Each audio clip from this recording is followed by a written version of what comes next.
এবারের প্রশ্ন কি দেখো, অ্যামোনিয়াতে হাইড্রোজেন পরমাণু থাকলেও কি, তাহলে অক্সিজেন পরমাণু কিন্তু নাই। ঠিক আছে, তাহলে আমরা বলতে পারি অ্যামোনিয়াতে অক্সিজেন পরমাণু না থাকা সত্ত্বেও, তাহলে অ্যামোনিয়াতে কি, অ্যামোনিয়াকে কি বলা হয় কেন, ক্ষারক বলা হয় কেন? তাহলে এটার জন্য আমরা একটু দেখাই, একটু দেখো শুধু তাহলেই হবে। তাহলে অ্যামোনিয়া গ্যাস, এই অ্যামোনিয়া গ্যাসকে যদি আমরা পানিতে কি করি, যোগ করি, তাহলে কি উৎপন্ন করে, অ্যামোনিয়াম হাইড্রোক্সাইড কি হয়, উৎপন্ন হয়। ঠিক আছে, এই উৎপন্ন অ্যামোনিয়াম হাইড্রোক্সাইড উৎপন্ন কি সাথে সাথে কি হয়ে বিয়োজিত হয়ে কি আয়ন উৎপন্ন করে, তাহলে অ্যামোনিয়াম আয়ন ও হাইড্রোক্সাইড আয়ন কি করে, উৎপন্ন করে। এই জায়গায় দেখো তো, আগের বার যখন আমরা ক্যালসিয়াম অক্সাইডের পড়িয়েছিলাম তখন কিন্তু বিয়োজন বিক্রিয়া আমি একমুখী তীর-চিহ্ন ব্যবহার করেছিলাম, কিন্তু এখানে কি ব্যবহার করলাম, কেন উভমুখী তীর-চিহ্ন ব্যবহার করেছে, কারণ এটি দুর্বল ক্ষার, বুঝছেন কি, বা মৃদু ক্ষার বা মৃদু ক্ষারক। ওই যে আমরা ইথানোয়িক অ্যাসিডের যখন বিক্রিয়া দেখিয়েছিলাম তখনও কিন্তু আমরা উভমুখী তীর-চিহ্ন দেখিয়েছিলাম, বুঝছেন কথা। তাহলে এই জায়গায় অবশ্যই তোমাকে খেয়াল রেখে কি তীর-চিহ্ন ব্যবহার করতে হবে, কারণ এটি হচ্ছে মৃদু ক্ষার বা দুর্বল ক্ষার।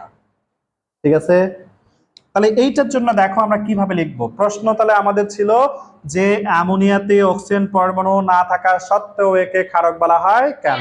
তাহলে আবার আমরা ক্ষারকের কি দেব, সংজ্ঞা দেব। ঠিক আছে, সংজ্ঞা দেওয়ার পরে বলবো যে অ্যামোনিয়াতে অক্সিজেন পরমাণু না থাকা সত্ত্বেও অ্যামোনিয়াকে কোথায় যোগ করা হলে কি উৎপন্ন হয়, অ্যামোনিয়াম হাইড্রোক্সাইড উৎপন্ন হয়।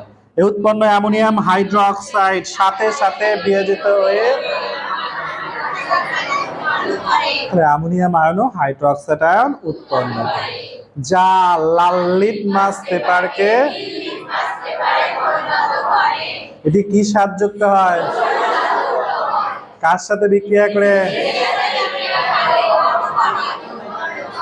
এর কি কারী ভূমিকা রয়েছে, তারপরে এই দুটো বিক্রিয়া দেবেন, দিয়ে বলবেন উপরিক্ত কারণে অ্যামোনিয়াতে অক্সিজেন পরমাণু না থাকা সত্ত্বেও এটিকে কি বলা হয়, ক্ষারক।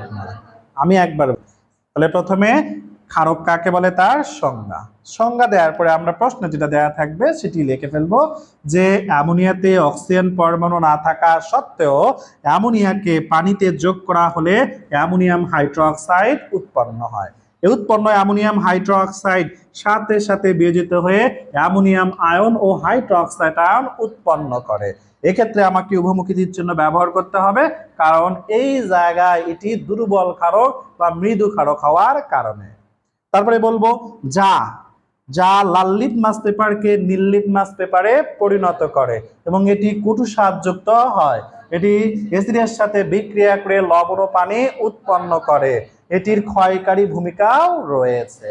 তারপরে কি দেব, বিক্রিয়া দিয়ে বলবো উপযুক্ত কারণে অ্যামোনিয়াতে অক্সিজেন পরমাণু না থাকা সত্ত্বেও অ্যামোনিয়াকে কি বলা হয়, ক্ষারক বলা হয়।